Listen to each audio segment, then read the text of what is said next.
Now in its 9th year, this is GabNet, the Great American Broadcast Network. Talk like you've never heard it before.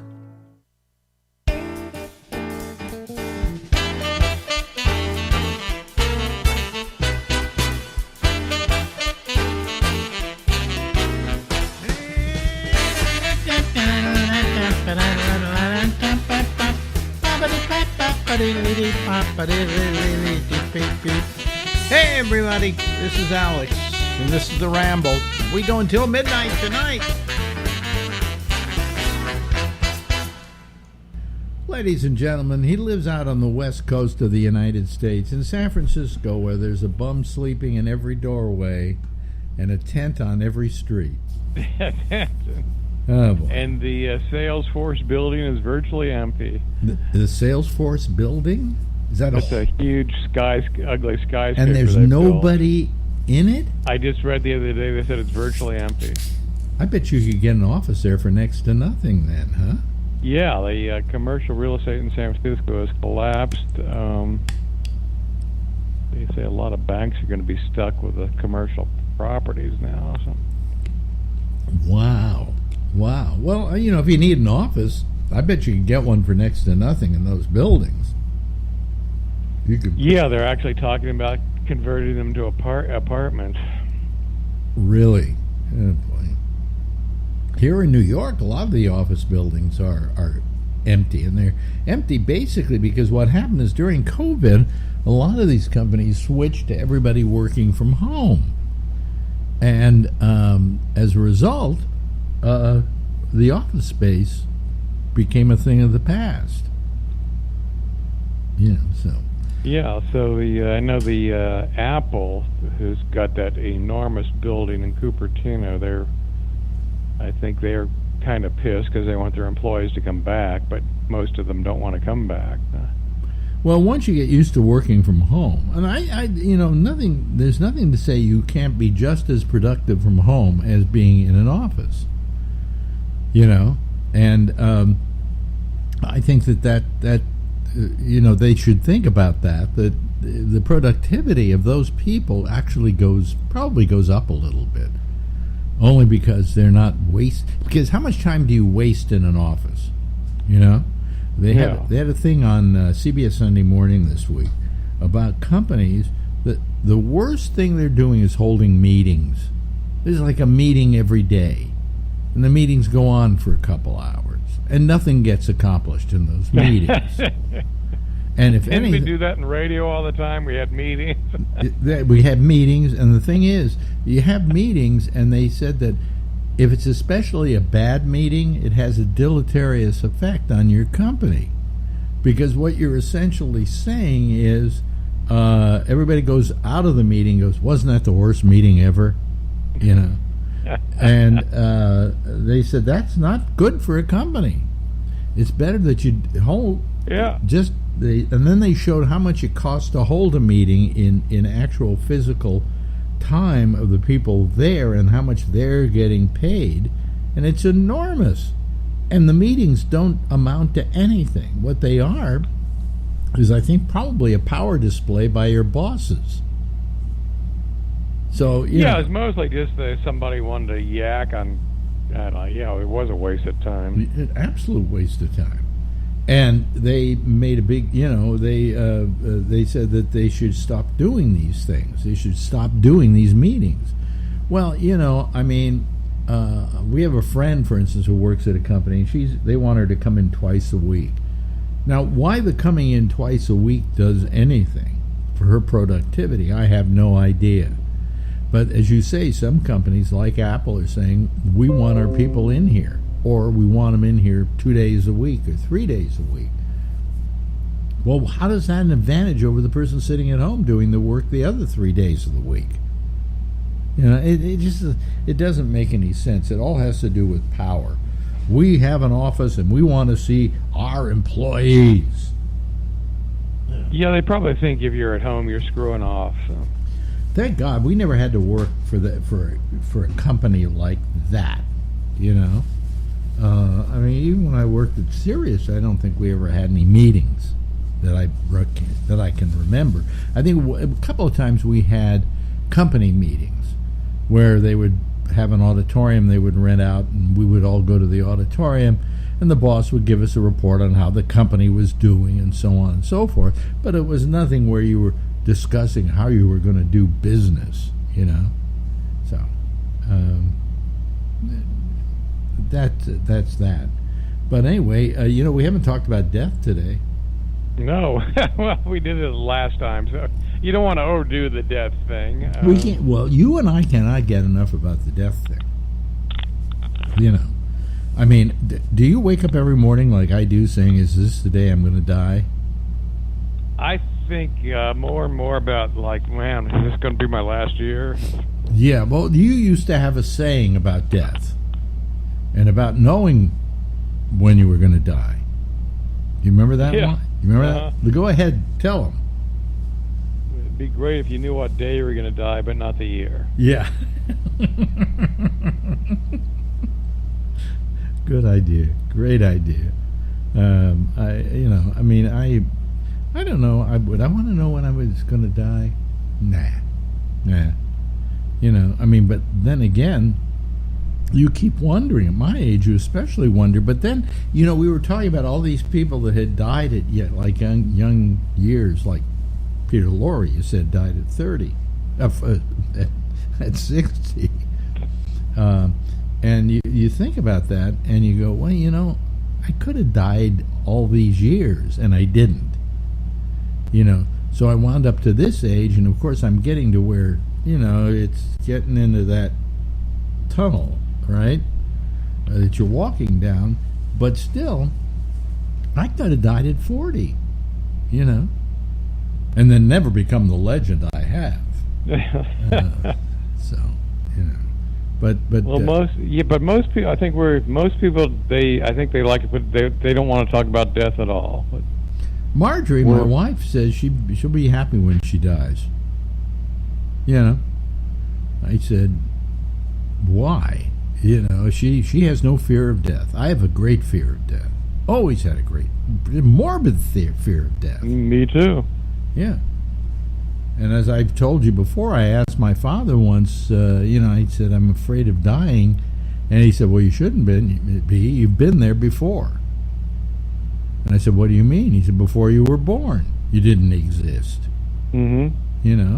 And it's going to be just like before you were born. So then I went to bed every night having nightmares about what it was like before I was born.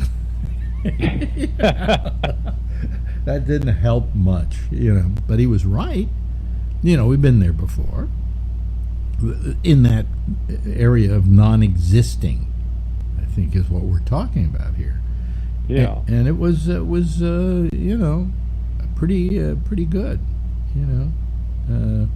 we were in that la-la land where we didn't exist. I just, can you get with that concept of not existing? Yeah, it's kind of like you said. It's just the time before you were born. Yeah, but it's hard to conceive of not existing, mainly because the only thing you know is existing. Your existence, yes, and then suddenly you're turned off like a light switch, and that's it. That doesn't seem right, but yeah. Now I'm jealous of all these, Catholics and Baptists and so on, who believe that after they die they're going to a better place, because that all religion ever tried to do was to soothe people's notions of dying. Soothe and also keep them in line. So if you're a good person, you're not going to burn in hell. Yeah, right. But I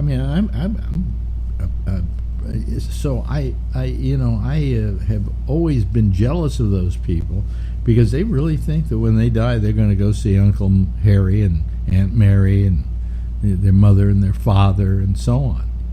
Like right now. And I guess you got to hand it to them. If you actually believe that, you're probably happier than we are. I hope that's true. I hope that is true.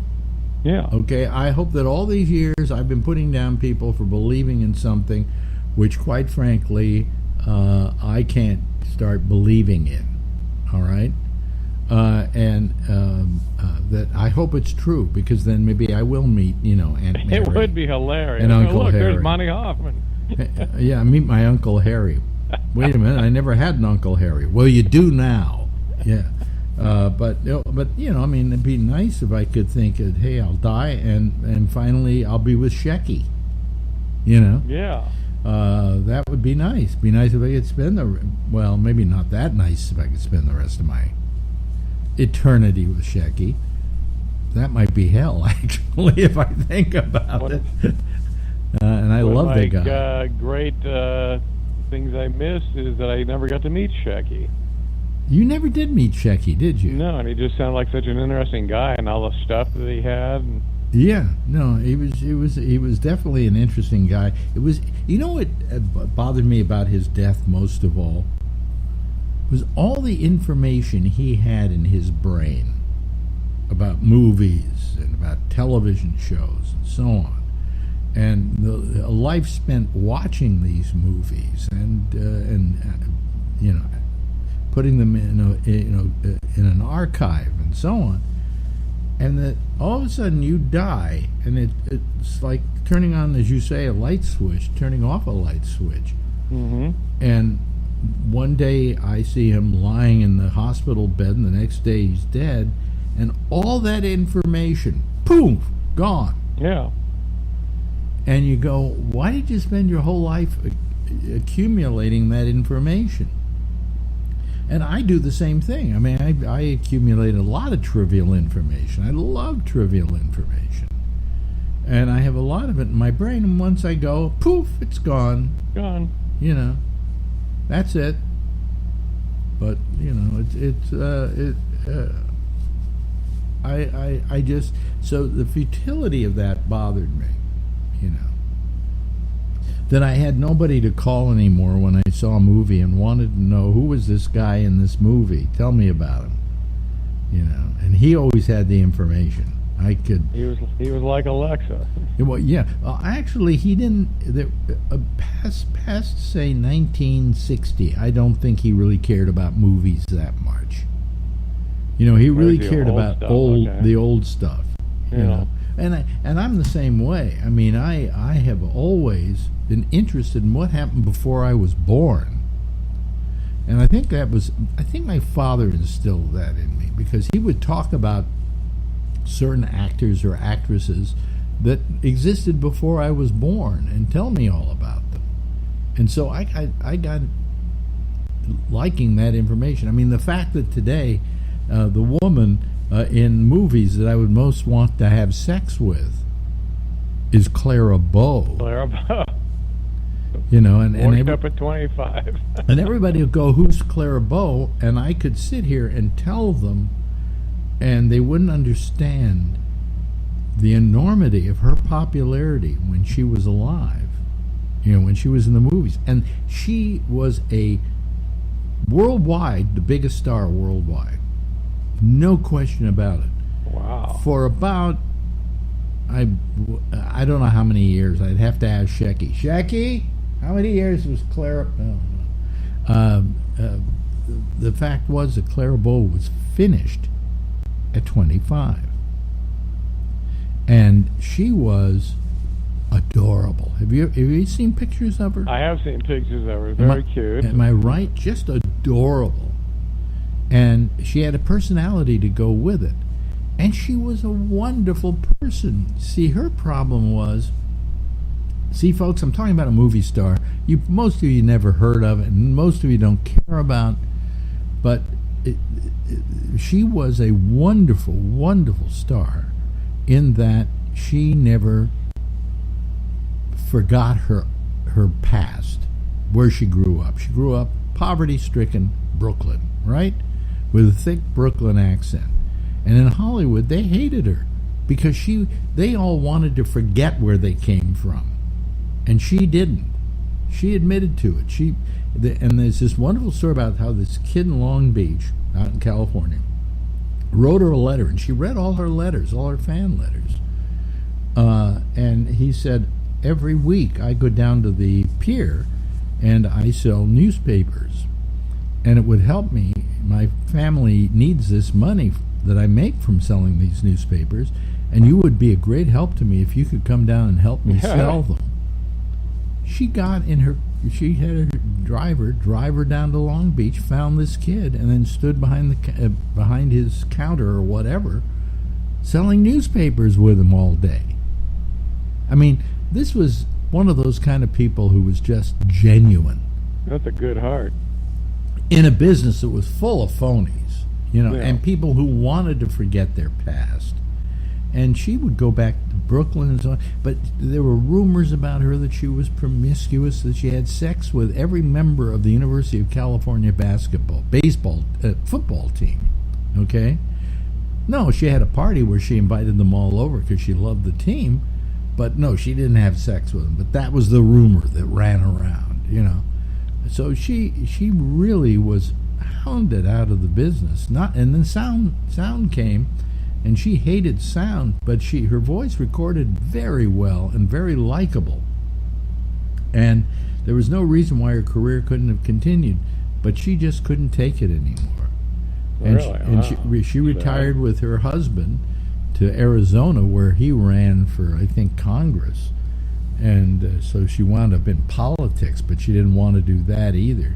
It's a very interesting life. It's a very interesting story about a very interesting person. But I'm the same. But most people I know, especially younger people, they have no interest in anything that happened before they were born. Okay, well, the other actress I'll bring up to you then is Marion Davies. You know who Marion Davies was. She was hooked up with Hearst, right? Right, but that's the most you know about her, right? That's all I know. Have you ever seen her movies? No. She was a great silent star. She was hilarious. She was wonderful. There's a picture called Show People that's a silent film that is available and everybody should watch. It's just a great comedy. And she was amazing. And her whole career was eclipsed by the fact that she was William Randolph Hearst's paramour. And people think, well, okay, she looked upon him as a sugar daddy. When William Randolph Hearst, at the time of the Depression, at the time of the Wall Street crash, literally was left with no money, she went and sold not only her property, she owned Columbus Circle here in New York. Wow.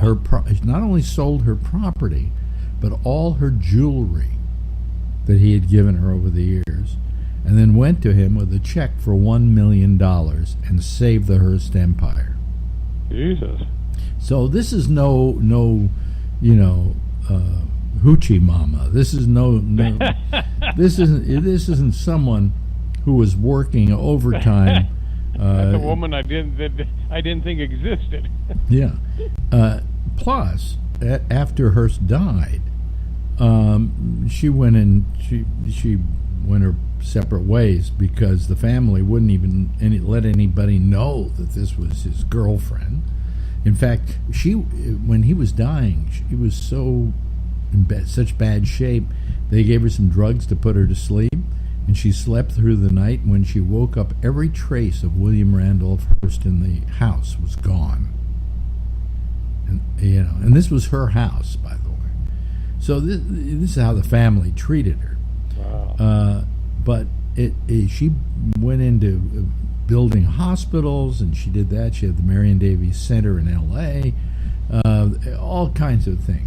And somebody once said about Marion Davies that Marion Davies made up for the rest of Hollywood. That's an awfully nice Great line, yeah. comment to say about somebody. Why isn't there a movie about her? I think there has been, there have been, I think, movies about Hearst and Davies. But there's a very good one called The Cat's Meow that was done by Peter Bogdanovich. And it's about a situation in which Hearst had a boat and they went out on it for the weekend with Charlie Chaplin and William Ince, I think, was the director. And they went out, and Hearst was very jealous of Marion. He knew he was older. He knew that he perhaps couldn't live up to her expectations of a lover, and she felt she was having an affair with Charlie Chaplin, which I think she was. Okay, because Charlie Chaplin would have sex with anything that had a pulse. That's what I always heard, right? M was underage, but anyway, one night, they say that William Ince was sitting on the boat, and he was talking, I think, to Marion Davies, and he thought it was Chaplin, so he took out a gun and shot him, and the guy died. And as soon as they got back to shore, they cremated the body so there couldn't be an autopsy. And it's rumored that Hearst had actually killed. I think it was William Ince. I may be wrong. I think I've heard. Yeah, so he literally got away with murder. Yeah, and the movie The Cat's Meow is about that. It starts out by saying some things are legend and some things are stronger than legend. And it's a really very interesting movie about that whole weekend and how it went down, and the fact that Luella Parsons was on the boat, and she covered for William Randolph Hearst, and therefore wound up having a job for the rest of her life with the Hearst Corporation. So it's a very interesting movie, and I got to see that. That whole relationship that she had with William Randolph Hearst was not as most people think it was. They were together for 35 years. This wasn't some temporary thing, and she thought the world of him. She referred to him as Pops. And she was very much in love with him, but of course, he was an older man. He couldn't live up to some of her sexual expectations, and so she had a few little dalliances on the side, shall we say. But another great story from silent films. People will never remember. I mean, we talk about Mary Pickford. Mary Pickford, biggest star, female star in the world at one point. Married to Douglas Fairbanks, one of the biggest stars in the world at that time. They had a house down in Hollywood called Pickfair. Probably the first time they'd ever done that, putting those two names together. Because today we call couples, Brangelina, things like that. Well, but nobody today will achieve the fame that those people had. It was worldwide. Yes, no question about it. I mean, we think of people today as stars, and they don't even begin to come up to the level of a person like a Clara Bow. There's no female star alive today that has the popularity that Clara Bow enjoyed worldwide. So, I know you people find that impossible to believe, but that's true.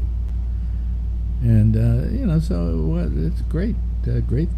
Great stories to be had back then. Yes, folks, I'm old, but I don't even remember these people. I wasn't alive when they were stars.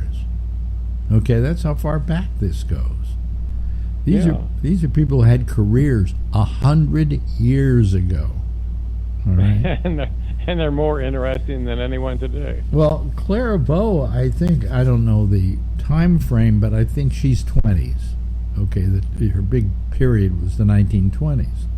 So if that's so, we're in the 2020s right now. 100 years ago. 100 years ago, Jesus.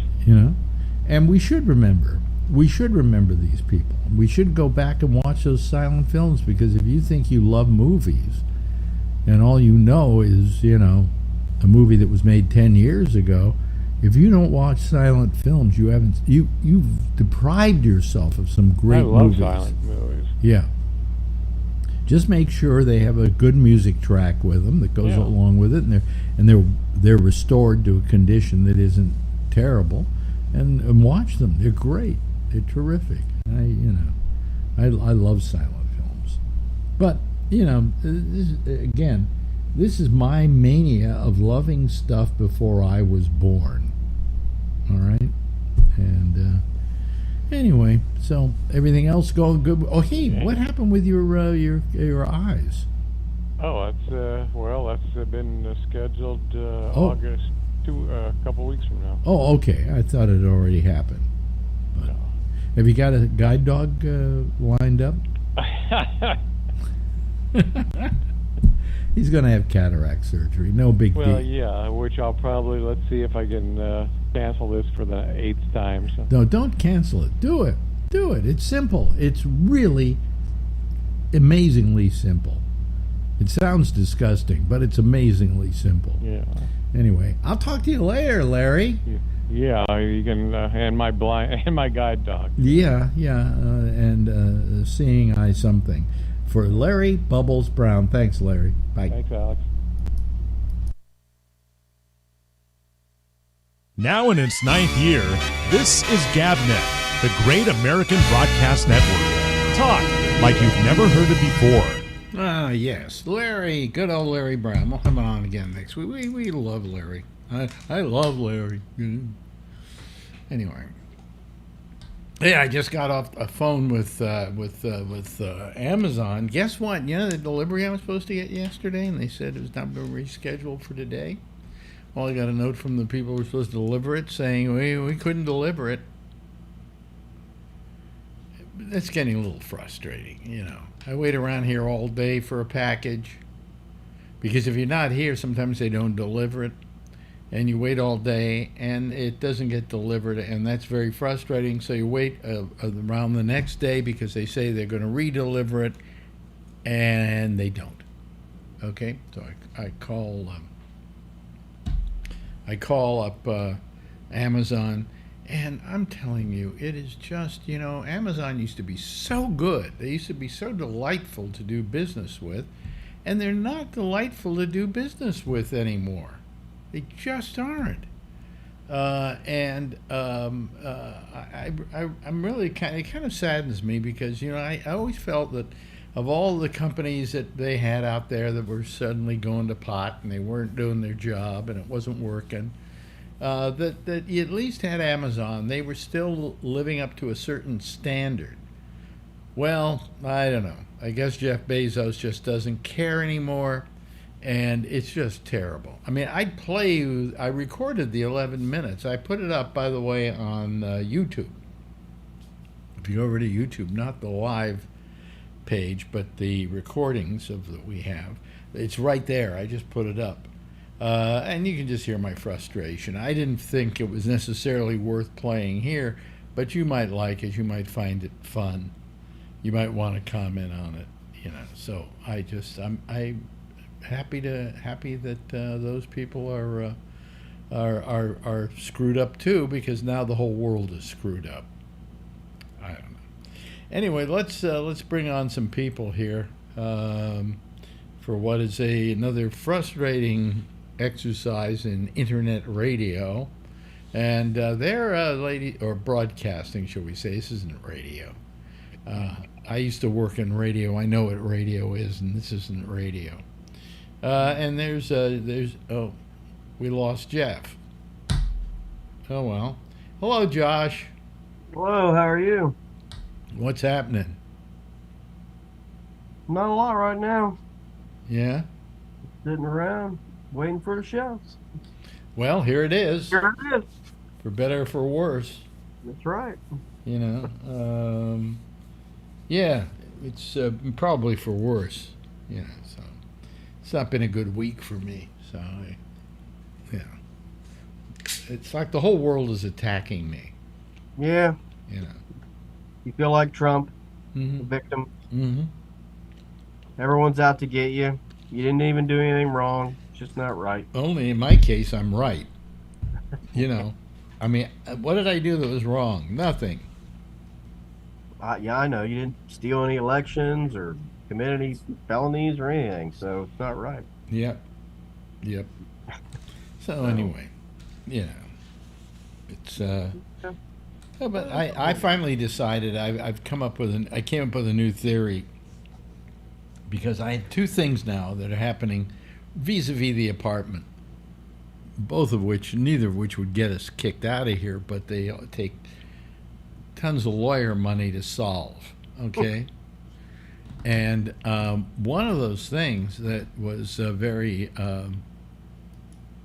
that was really bothering me was this thing yesterday with somebody saying that I owe him $4,200 and suing me for it because it was the guy we owed $75,000 to, and he was the guy we rented from. Whoops, Right. Excuse me, folks.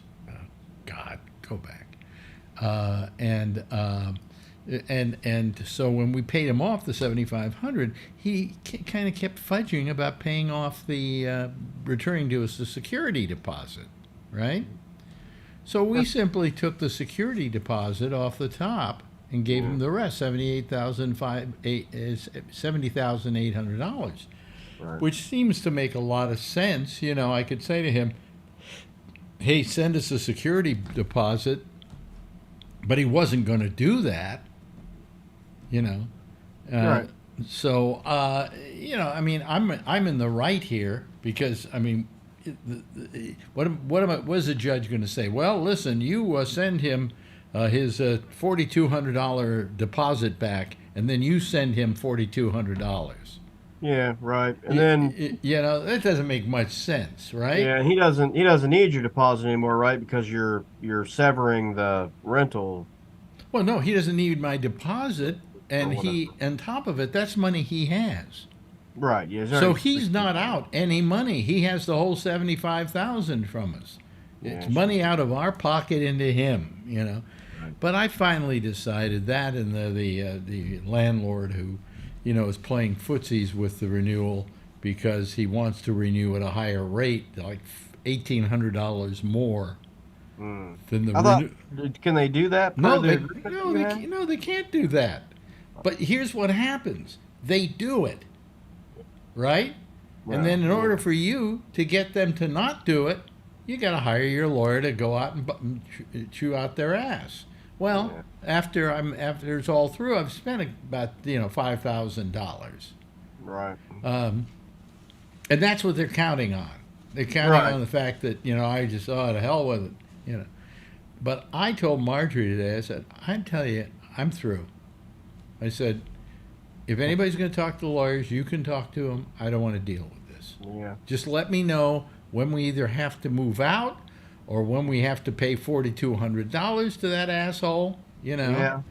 And I'm not going to pay, even if a judge told me to pay the $4,200, I wouldn't, because that then means the money I paid him was like $79,800. What? I mean, come Yeah, on. you might have to have the guy whacked or something, Well, maybe. nah, I don't do that. I leave that up Then to send Trump. wonder if you could get you could say you're running for like the homeowners association president and get you like a super PAC to support you and pay your fees. Exactly. to lawyers and things, and you're just you're just trying to fix things. You could make Phil Meyer live next door to him. Something like that, yeah. But no, I wouldn't wish these people on Phil Meyer. Oh, really? Wow. No, it's terrible. It's just terrible. And what's disappointing really is Amazon, because I think you'll all agree there was a point at which Amazon was a pretty decent company to do business with, and now it's just horrendous. Just horrendous. One of the things they said to me on this, you could hear it if you want to, listen to the video of it, which is again on YouTube. They said to me, "Well, here's what we'll do. We'll return the money to you right now, and then when you get it, just send it back to us." And I went, "I'm not a shipping service here." Yeah, that is know? a hassle. Huh? That's a hassle. Well, you know what they used to do in the old days? They used to say, "Hey, it's too much trouble. Just keep what if it comes, keep it, right? Yeah. We'll send you a new one right now." Right. Yeah. So it just everything's so frustrating now. Maybe it's just, is it me? No, it's why I don't do anything, because I can't stand to do anything. Because Is it, you know? If I don't have to go to work, I stay here and I do my research and I work on my uh, projects that I've told you about, and the book thing and all that, and I just work on that all day, and that's it. Because every time you go anywhere, it's a huge pain in the butt. Well, I'm getting a whole huge amount of money, but I'm not getting it for a little bit yet. It takes a while. Okay. But if I had it right now, I would just say to my lawyer, I don't care what it costs. Do something to take these people out. You know? Just go out, just waste their time. Okay? Make them spend lots of money. Let Tony move in next to him. Yeah. What? Where'd that come from? Easy, making funny. You know. But anyway, so this is sure. all. I mean, at least you don't have 3 or 4 criminal trials coming up you got to go through. Yeah. Yeah, that's a good point. I feel somewhat fortunate in that respect, yes. Definitely. Just got the one thing to deal with, so, you've got time to do other stuff. Mm-hmm. I mean, it just, you don't have to keep all your lawyers straight for your different, places and all that kind of stuff. By the way, I don't know how many of you out there listening to me or how many here, there are not many of you here, have ever called Amazon customer support. And I don't know how many of you have been put on hold. But let me just say that this is a multi-billion-dollar company. This is a company that is worth just an inordinate, ungodly amount of money. Okay? Yeah. And in all the years I've been doing business with them, they won't change the hold music.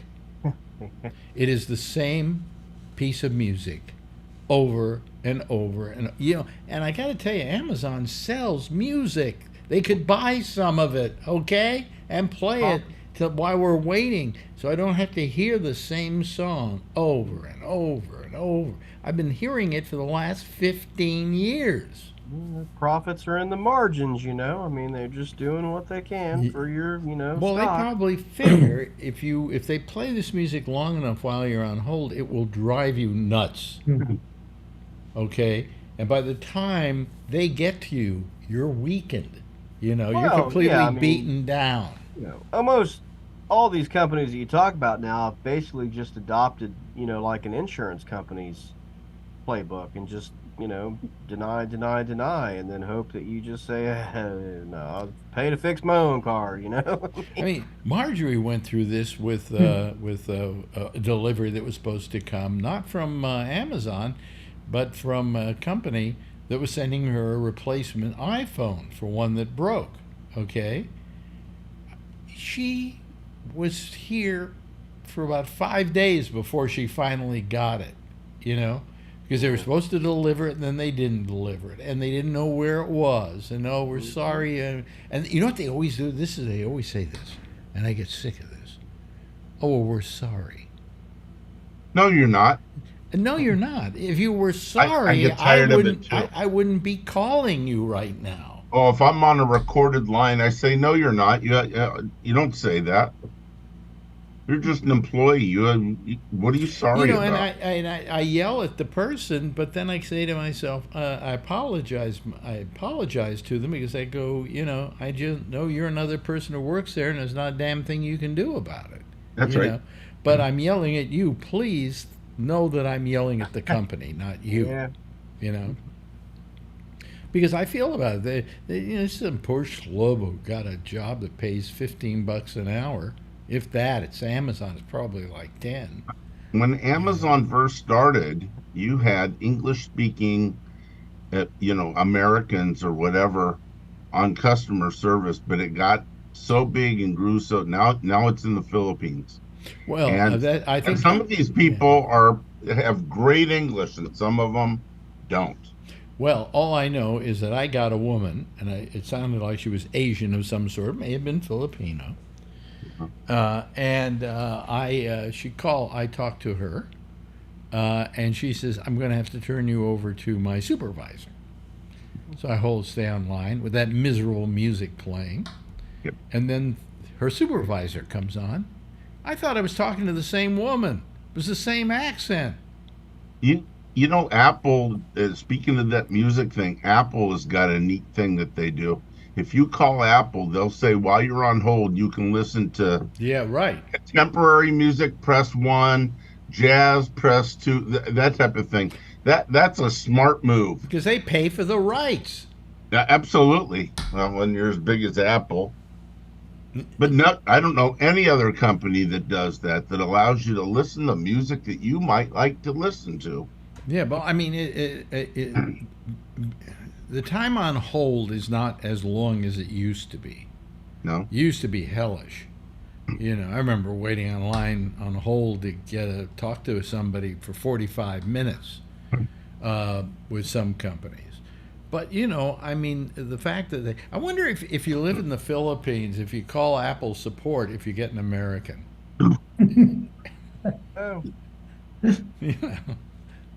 possible. Yeah, it is possible.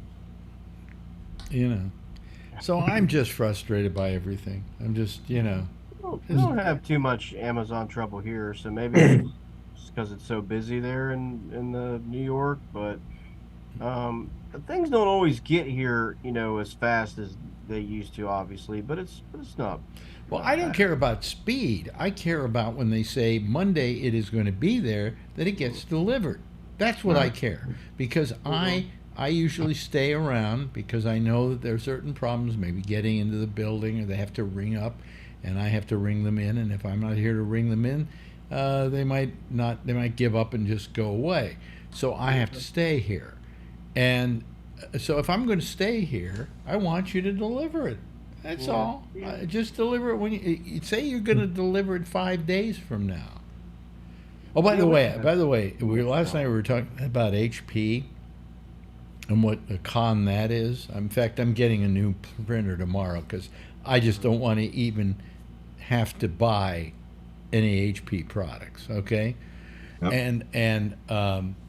but I want at one point in the process I was thinking about whether I'll order the ink from HP. Okay, I'll order on Amazon. I'll order a black cartridge and then a tricolor box, and that'll be it. I'll just give in. Okay, so I go and I do that, and then what does it say? Delivery in a week. Yeah. And I'm thinking to myself, why delivery in a week? This is HP products. They constantly can't they constantly supply? No, you know what they're doing? They want to sell you that subscription thing for the ink. Yeah. And so if you want to buy the regular ink, it takes longer because they just don't keep it in stock. And you know, I've actually never bought ink from Amazon because, I don't know, every ink cartridge I've ever looked at, when I went down and read the reviews, every single one of them across several different brands were chocked full of reviews that said it was not a genuine HP or whoever's cartridge, or it was a used one or something. Like a ton of scams were on there, and I've just always worried, you know, and I've just always been like, I'll just stop at a store or something, you know, and get in. But they even said like it even came in a package and everything, and when you opened it up, it was obviously used. Like someone's running scams on ink, or well, I mean, all inks are scams anyway. So yeah, I have, and I showed it last night. I have backup inkjet cartridges. I've read that a lot. Yep, I have too, Josh. Well, here's what I'm doing and tomorrow. Tomorrow I'm going over to Costco. Yeah. I'm paying $400, and I'm going to get an Epson with the ink that you pour into it. You know, yourself. Yeah. And believe it or not, even a bunch of those, and you can get, you know, secondhand, you know, second party ink as well. But but that ink is so much cheaper and lasts longer. And then that's the other thing about ink on Amazon is when they do sell like the off brand, and you read those reviews, like I mean, it's chocked full. I mean, it's like 70, 80%. People say that didn't work. I put it in, it wouldn't work. It wouldn't work. And I'm just like, fuck this, you know? I mean, it's just, like you You said, know, it's bad. my You can't even HP buy a printer simple before thing. this. It should be the most simplest thing, you know? You buy ink cartridge and you take it out and you put the new one in. It should take 5 seconds. And they all are such a pain in the butt. My old HP printer. Sorry, I cut you off a minute ago, Josh. My old HP printer didn't have this stuff, and I could buy generic ink from Amazon, and it would come and it would work all the time. I figured I could do the same thing with my new one with the HP Plus, and you're right. I ordered them from Amazon. They guaranteed they'd work, and they don't work. I sent them back and got my money back. The ones that are supposed to come today, I got that email that told me that they might not work. And on Amazon, that last night, Amazon, it says it works with the HP Plus. Yeah, that's why I've never bought printers anymore or that off of Amazon, because it's always been like scams or whatever. I don't know. There's just like so many people on there selling fraudulent stuff or something. So well, I've done nothing over the years but buy the second party ink, because it's fine, you know, and it's cheaper. I mean, the prices they want to charge for ink, pretty crazy. As a matter of fact, I think somebody compared the amount of ink that's in those cartridges to the amount of blood that you could buy for that price. Yeah. And blood was much cheaper.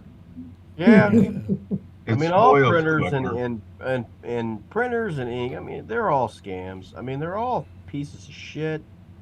And, you know, I've bought 3 printers for down here now that were Wi-Fi printers that will not print off Wi-Fi. I've told you that before. They will not. Wow. I mean, they just won't. What brand are they? I've bought 2 or 3 different ones, and I fucking bitched, and my wife was like, "Oh, it's you. It's not the printer. The one I got works fine." Blah, blah, blah. So I handed her the computer, and I said, "Here, you buy the fucking printer then. When it shows up, we'll see if it works." Sure enough, doesn't fucking work. Well, the Epson is Wi-Fi and Ethernet, depending what you want to use. I prefer to use Ethernet all the time. I leave it connected to Wi-Fi, and that way, when the ink runs low, they send me new cartridges. Well, you have an HP, and that's why they do that, right? But you're paying a lot of money for that. I would never do that again. I would never buy that Plus thing again. Well, you didn't feel so screwed like you do. You got to remember, you didn't buy it. What you did was like me. When you got the HP printer, they said, "Hey, if you want an extra year of a warranty, join the HP Plus." So I figured, what the hell, you know? And then I found out once you join HP Plus, you can't use anything else but their ink. Genuine ink cartridges. Now they're being sued by the government over that now. Yeah. You know, and I hope they lose big time. You know? Because it's terrible. Yep, I understand the FCC is going after them for false advertisement. And you know what Epson did? Epsons are more expensive than HP printers. And there's a reason why. Because you can use any ink with them. They're not selling you the razor and charging you large prices for the razor blade. You know. So printers have gone the way of what in business is called the Kodak way, and I bet you've all heard that term and know what it is. Kodak learned early on: you sell the camera cheap, and you sell expensive film and expensive developing, and that's where you make your money. And so in business, it's called the Kodak way. Printer companies have done the same thing. They put out a cheap printer, and then they grab you by the cojones and say, "Now we got you. You're going to buy expensive ink, or you're going to join HP." There's only one company that does that now, though, and that's HP. Oh, yeah. Epson doesn't do that. Canon has one that you can pour the ink in. I mean, they decided, I think, let's just give them a printer and let them buy a printer. You know, we're not in the ink business. Yes, Jeff.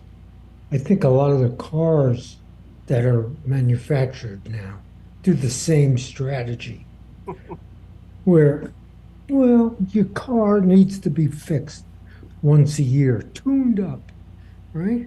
And it cost $1,000. Yeah, But what are they really doing? They changed the oil. right. And an That's air it. filter if you're lucky. Yeah, oh yeah, the magic filter. Yeah. You know. Yeah, I Sounds mean, like you and I have the same car. Well, I go to a private guy who does it. So do I. Yeah, Yeah. and he does it like a third of the price, Oh yeah, if absolutely. anything. And well, you know what? it's also the yearly inspection thing too that goes on for cars. Oh yeah, boy, that's important. You know, in California, that's a real racket It sure is. because you can't get your car registered unless you've had it, checked, and there's always something wrong. You know. I go to Ford and they, when I first got my Ford van, they have a service called Quick Lane. It's a lie. It takes them 3 hours to do an oil change, and every time they're under there, they find something new that, oh, your oil plug seal is bad. Oh, you need this. Oh, you need that. I'm like, I came in for an oil change.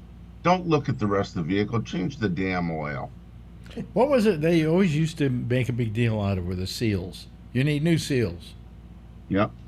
3 hours later into an oil change. There's nowhere in the dealership to sit and watch TV or anything. 3 hours for an oil change? Please. Remind me to never go back there. I got a Well, good no, but mechanic. all of these are rackets, Yep. and we need to be protected against them.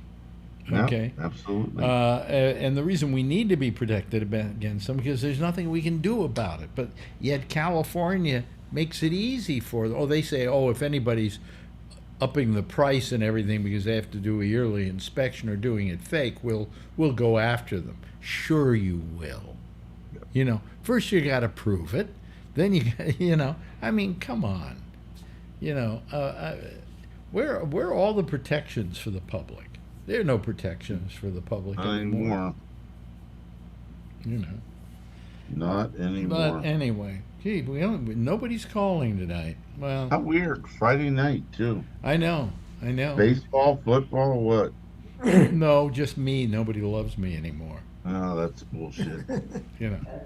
Well- Kevin was out tonight. What? Kevin was out They got a tonight. better date. Than Kevin was out tonight. Yeah, he had something he had to do tonight. Yeah. And Brian, I think, has his car show.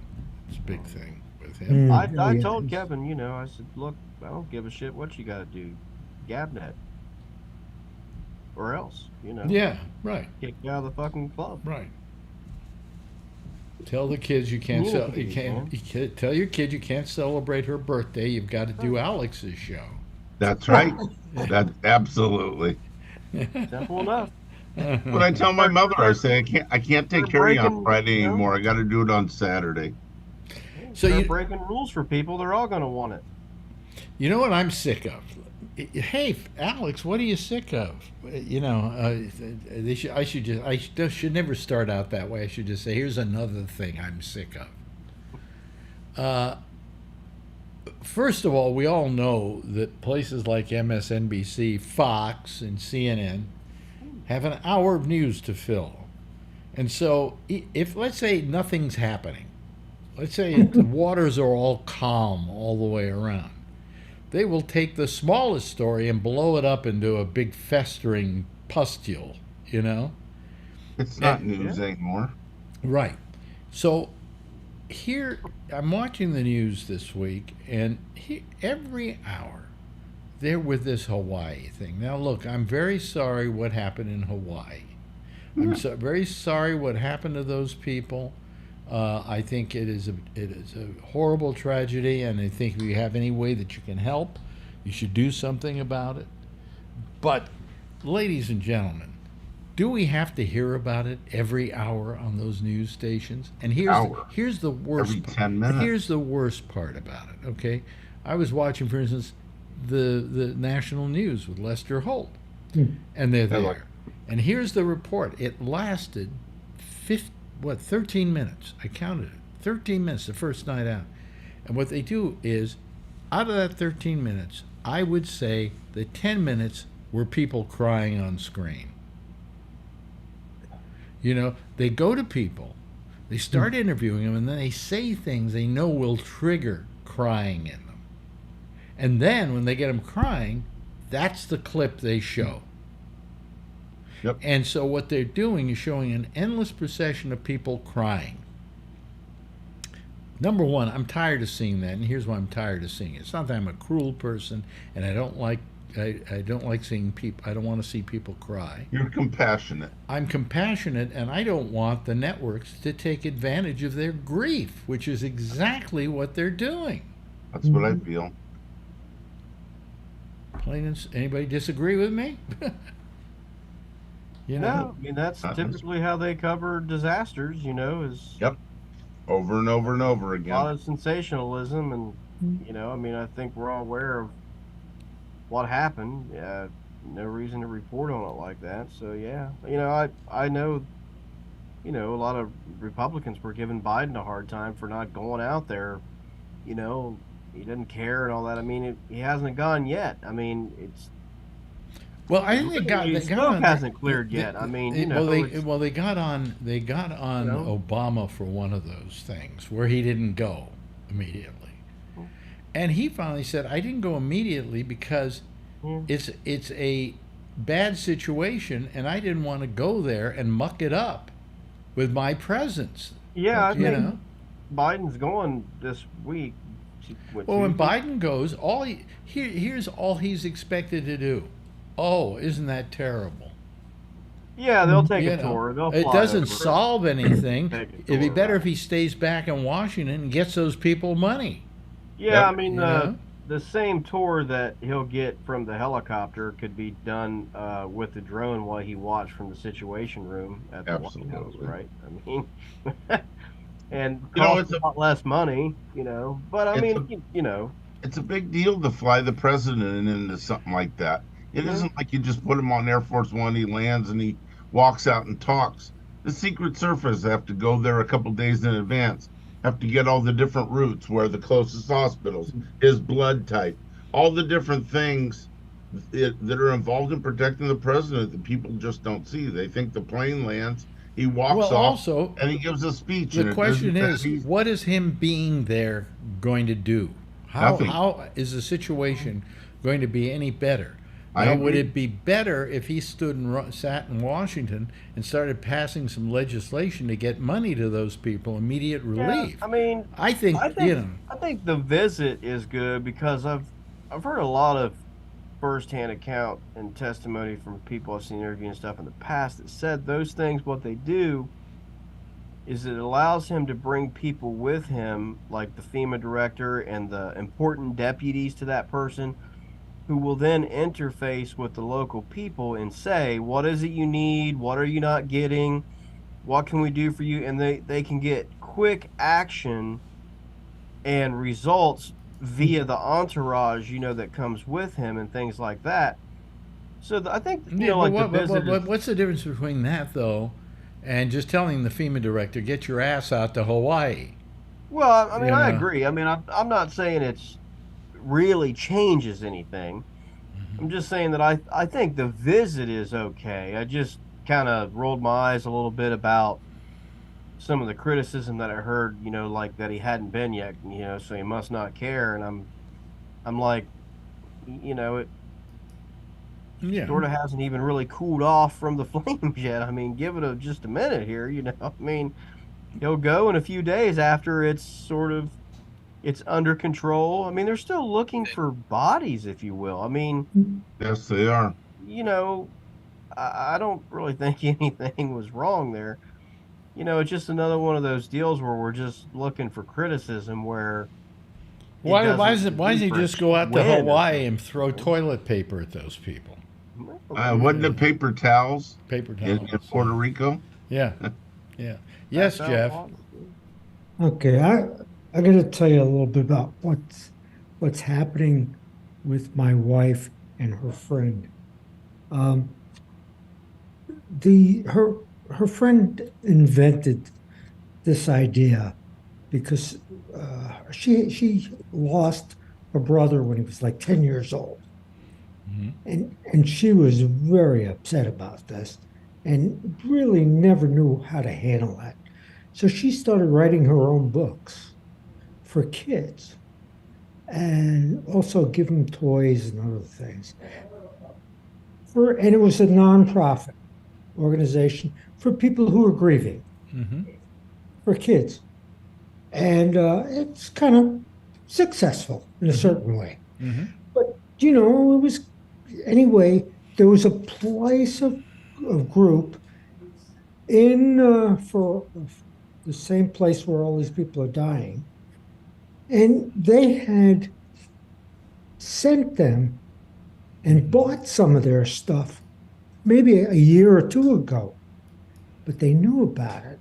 They calls up Pam's friend and they said, listen, we don't have any money now, but we got kids who are really sick. Their parents are dead. We don't know what to do. I know that your books work well with kids. So can you send us 500 of these? Oh, 50. I'm sorry, 50 of these things.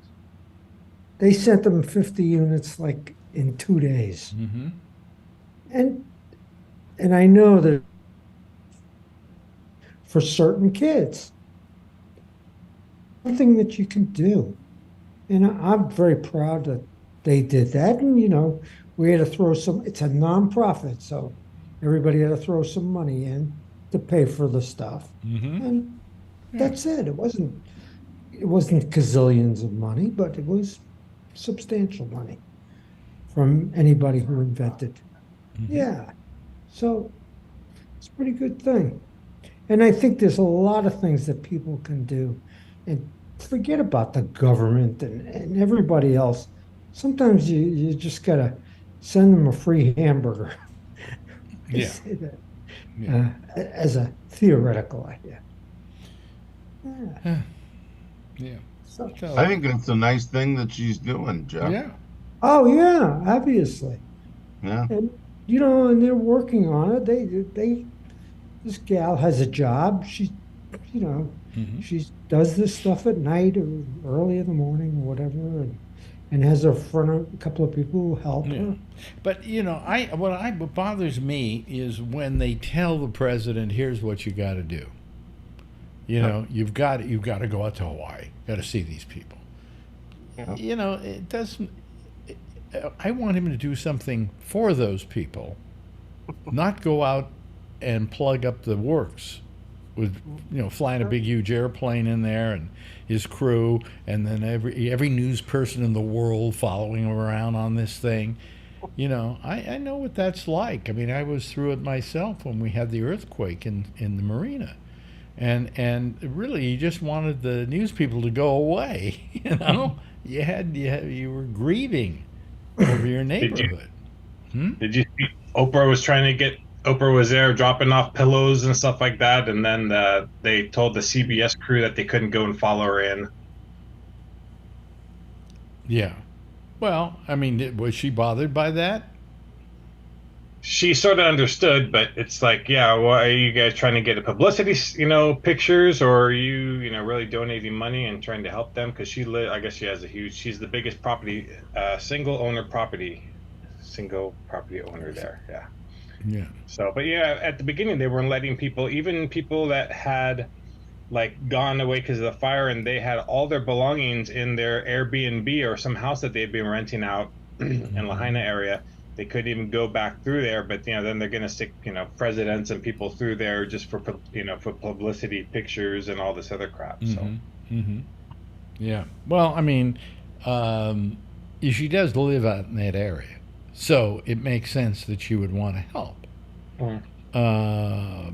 But it was sort of weird. She was bringing some pillows, like new pillows, and like undoing them and giving them to people, like lean forward, and she put them down and they lean back, and they're filming all this stuff, and it's like, well, that I don't like. Yeah. I mean, I like people who do their charity and don't let most people know what's going on. I mean, I always point out David Letterman as being a guy who, for instance, after 9/11. There was a firehouse right near the station, right near the studio, and they lost quite a few people at that station in 9/11. And he sent stuff over by the ton to the families, to the whatever, to take care of them. but nobody knew, and nobody found out about it, because he felt that when you do charity, you don't make a big deal out of it. You just do it and don't expect anything else. You're not doing it for the publicity. He supposedly had one person who he gave a lot of money to, some comic, I don't know who he was, okay, and said to him, and this is, I hear this the second hand, however, but said to the guy, listen, I don't mind giving you this money, but if you tell anybody I gave it to you, that's the last you're going to see.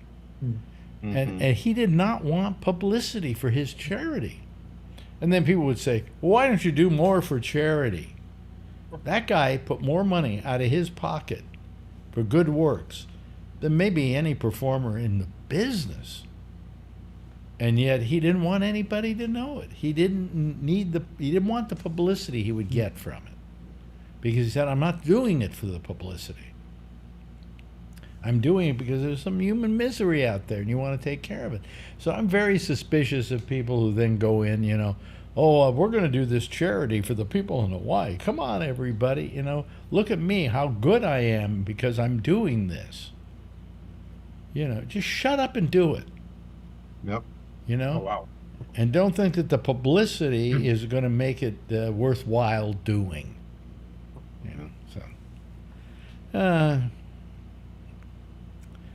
That's charity. That's charity. So but anyway, what was I going to say? There was one other thing I want to talk about. There was one other interesting thing out there. Huh? What? Tiffany opened the door. She saw I was on, and she closed the door. Oh, okay. Okay. That's the news for the hour, folks. Tiffany tried to come in. We of course we've got our president. He has to show up by next Friday at noon in Georgia to be arraigned. Yeah.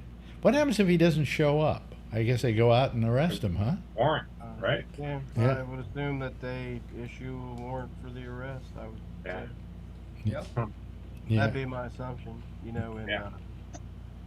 most states. I did read an article today that said Georgia's one of the only states that does this, I think. Which really I think is stupid. That they do, when you are indicted in the state of Georgia, the names of the members of the grand jury that indicted you are published in the indictment, which is incredibly stupid. And these people have now had their identities revealed. And our FBI is opening up, or has opened up, and is down there trying to protect these people from the massive amount of threats that they're all receiving. Yep. And there's also the threat that, that they say there's a Josh Wheeler on that, and they've been going to Facebook and they jumped the gun as saying, oh, here's Josh Wheeler, and they show a picture from Facebook and social media of you, Josh, and it's not you, it's somebody else. Yeah, they're right. They're definitely going to have some trouble with that. I don't really understand why that state would have ever instituted a policy of publishing jury members' names. I thought all that was supposed to be confidential. Listen. Well, I think for the most part it is, oddly enough. But until the indictment is revealed, and then everything that was done in the grand jury is revealed. Yeah, I believe in most states, the exception being who was on the jury, is pretty much about the only thing they leave out. Well, in most situations, it wouldn't matter, but in this climate today, it threatens their lives. Yeah. So that's not good. But there was a time when you served on a grand jury and you did it, and then you did whatever you had to do with the grand jury, and when it was over with, maybe your name was known or it wasn't known, but it didn't matter. Yeah. Nobody was going to come after you. Now it's like as soon as it's mentioned, oh hey, 10 death threats. Look at the district attorney. Yeah. Here in New York, the one here in New York has gotten all kinds of death threats. Well, that's the kind of carnage that Trump brings with him, and people could say you can't blame it on him, or well, yeah, you can. It is his fault. Number one, he's the one who went and got himself indicted. You never hear him getting on television saying, "Folks, cool it. This is a process, he's not and please doing don't anything. go after the people who are simply adjudicating the process." Yeah, he's not doing anything to stop it. Matter of fact, he's encouraging it by talking about how it's a it's a scam, and it's a fixes in and all that. So yeah, I mean, this is the kind of stuff that he brings. I mean, But January 6th, remember, after he started telling all the people, please, I love you, you're doing good, but don't do this. Remember the fabricated speech? Oh, that was he right had? after January 6th, yeah. Yeah. We love you. We love you. Yeah. You're good. Go home. And this was 2 hours after the riot had been put longer than down. that, I think, right? Yeah. Yeah, so I don't, he's got to show up for that deal, I mean, there's another thing that the news is, I understand the coverage of it, but I know what you were saying earlier. They got to jazz it up too, They basically report that they're basically fingerprints. They're basically reporting that nothing new has happened. Yeah, well, like I said, other than they got to keep dropping those lines in about being fingerprinted, and will the sheriff stick to the mugshot policy? I mean, I don't know. I don't care. It doesn't matter. Yeah, they brought up. I was watching CNN, and they actually, they brought up the whole. If he does have to go to jail, does his security go with him? And they say, oh, that's it's like this is a question that's been asked how long ago? This was just like the other night. It's like again, all these old questions keep popping up. Indictment over indictment because there's no news. I don't think he will ever see a prison. And the reason I think he could see, being confined to his home. House arrest. House arrest. With an ankle bracelet, please? Yeah. Yeah, really. But because I don't think there's any prison that wants to take the responsibility or the expense of having to house a former president of the United States. Was he really the president? Yeah, he was. Do you notice there's something very interesting?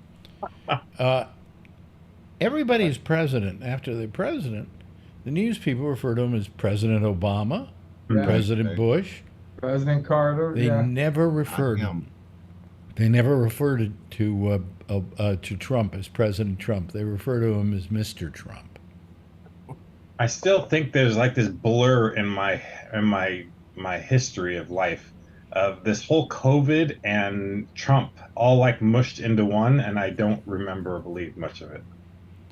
Well, maybe if he gets convicted, they'll take it away from him or whatever, like a sports team who has to take down their championship banners or whatever after they. Well, all I paid attention to during his time in office was how many days were left till he wasn't president anymore. Yeah. Especially after he lost the election. Yeah. You see, I thought, I'm an idiot, I guess, but I thought there was a chance he might just not be a great president, but he would be decent and he would have respect for the job he was given. There was none of that. There was none of that. I didn't think there would be. I mean, I never, for once, thought he'd be a good president or even a passable president. But you keep saying, well, he'll do this and he'll turn it into a what do you call it? A horrible country in a terrible situation and blah blah blah blah. And I kept saying, this democracy can survive that. And the fact was, the democracy didn't survive that well. It barely got out with its skin. I mean, it's still here, and people are being called to account for it. There are going to be 4 trials for, and they say Michigan is thinking of doing more, adding another one. It could be a lot of states pile on at this point. There's a rumor. Oh, what did I hear? Not Michigan. Arizona. Arizona. Oh, break laws will travel, you know. Huh? Well, he Lawbreaker will travel or whatever, you know. He gets around, so he broke laws in lots of states. Well, Yeah. he's got so many days set for trial that who knows when he's that's- going to be able to show up for the election. yeah, that's gonna be yeah. a real problem for for that. But hey, look, They want to push. play victim, but that's the way. It's not that way. They want to so. push the Georgia. His lawyers have asked the Georgia be pushed to sometime in 2026. Yeah, right. I know. Well, as long as he's incarcerated until trial. Sure. Yeah. But I mean, why? You know, that doesn't seem to make sense. Right. That's what I mean. His teams, they don't have much, right? I mean, they don't. So this is the stuff that they do. They just ask for these nonsensical things that they know are not going to work. But I'm sure he told them they had to, and then I'm willing to look like an idiot for you to not pay me, apparently. So go ahead, if that's what you want to do. But I mean, they're not going to win any of these challenges. There's only one problem with all of this. You know, we always talked about this, use this term, that he keeps sucking out oxygen out of the room. Mm-hmm. And with all these cases against him, he's constantly going to be sucking oxygen out of the room. He's good at that. You know? Now, what do you think about he's not showing up, for the Republican debate? That's what he says. He did, but he doesn't even want to commit when he wants to wait everybody the last minute for that, So. No, he said now he's not showing up. I didn't know if he did today or whatever. No, he said today. They said he was not going to show up. That he's going to do an interview with Tucker Carlson. Oh, pretty awesome. Well, I don't think he wants to show up there because you got a bunch of people like Chris Christie who'll just take him to the goddamn cleaners. Yep. But it doesn't matter. If Chris Christie takes him to the cleaners, the people who are diehard Trumpers are not gonna. Yes, but I think he still knows that he would have a hard time against him. And he might lose some people as a result of that, But he's so far ahead right now with those guys. Yeah. He's 35%. Right. So how you can to lose 35% off one other candidate? Well, it was 40%. So he's lost a little as a result. Well, there's a lot of polling out now that I don't know how much I want to believe in it, but I mean, there's a lot of polling out in the last 24 hours that basically shows, well over 50% of the country, and in some pockets in the 60% that think that he has committed somewhat serious to serious crimes and that he should not run or not be allowed to be president again. I mean, it looks very, very bad on that level, and among Republicans that number is actually pretty high. It's now around, it's like in the high 40s or something, that think he's committed crimes and shouldn't be. But I don't know that I necessarily trust it, because again, I haven't seen, witnessed, talked to a single person who's changed their mind. Well, I think he will get nominated. Yeah. But that's a party thing. That's not a right. He will get nominated, but the election itself, I don't think he can win. Yeah, I don't know. I mean, that's what I mean. The polling that was out last night and this morning, and it was discussed in depth on the news that I watched this morning, especially among independents, like I say, it was in the 60 percentile, saying that he committed crimes that were either, in their opinion, somewhat serious or very serious, to serious or whatever, heavy or those things. But, shouldn't be running for president. So, but, the thing about these polls is, they also don't ask, even though you think that, does that 100% mean that you care or that you won't vote for him? It's like the old thing, it's, there was this episode of The West Wing that time that said, pass a flag burning amendment that says you can't burn the flag because 85% of the American people are for it, and if you get that passed, you'll get reelected right away. And then some other pollster says, yeah, everyone said they were against it, but no one ever asked them how much they cared about it. And if you asked them how much they cared about it, that number is about 2%. So that's what I'm saying. I don't know if that polling is really as negative for him as it sounds, or if I don't know. I don't know. There was a time when if somebody were running for president and he had just one of these charges against him, just one of them, he couldn't win. Yeah, right. You know? And wasn't that long ago. And how many total charges? Something like 91 charges between all the cases? Yes. Come on, I don't get it. Why they don't incarcerate well, him? you know he's not going to skate on every one of them. Yeah.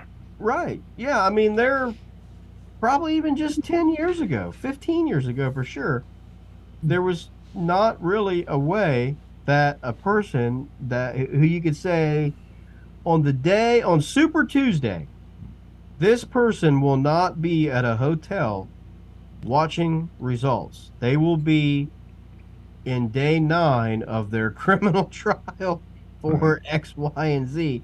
People would say, we're out. That person would drop out the race or resign or refuse to stay, and no one would vote for they would just be embarrassing themselves. But obviously that's changed. Because now people don't care. People are mad they won't let him out to go campaign. They should wait till after the election to do it. The whole idea of that they put out there of he's running for president and therefore blah, blah, blah, blah, blah, blah, blah. The fact is, if I were a judge in any of those cases, I would say, I don't care what you're doing with your spare time. And that's there's a case here to proceed with, and the fact that you're running for president doesn't give you any special dispensation in being tried. That's pretty much the answer that he's been given. So far, no one's really said we're going to accommodate. Nobody's asking him to run for president. Right. Everyone has basically said this is the dates, and these are the rulings, and you're just that's that. He's crying about that, but he's not getting any of that, or he's not winning that argument or anything. No, at least not yet. No one has said, "Oh, you're right. We'll schedule this for December of 2024 after the election is settled." It shouldn't matter, and so far it hasn't. So that's what I'm saying. I think But he's what do you say? They're not treating me like they treat anybody else. Well, no, they're not treating you like anybody else. They're treating you more special than they would anyone else. If it was me, I'd be in jail right now trying to figure out how I'm going to pay the bail. Right. I don't loss of your passport. I don't get the streets blocked off for me and get to sneak in and out of the back door and all that other kind of stuff. Yeah, it's bullshit. I wonder if they're going to take his passport away in Georgia. I hope so. They do it just about every major criminal case in the country. How's he going to find a new wife if he gets his passport taken away? By the way, where is his wife? Yeah, not by his side. She's with some young guy now. Probably. Yeah. Well, has he lost weight a little bit, do you think? He looks like he's lost any hair. I think he gained weight. Yeah, really? I think he's gained weight. Oh, well. I guess I just have a on the seafood diet like me. You seafood, you eat it. Right. Ta-da, boom. Okay. Hey, listen, that's about it. We're playing our theme. You can't hear it. I'm still trying to figure out why, but Anyway, I want to thank Josh for being here. Thank you so much, Josh. Good seeing you this evening.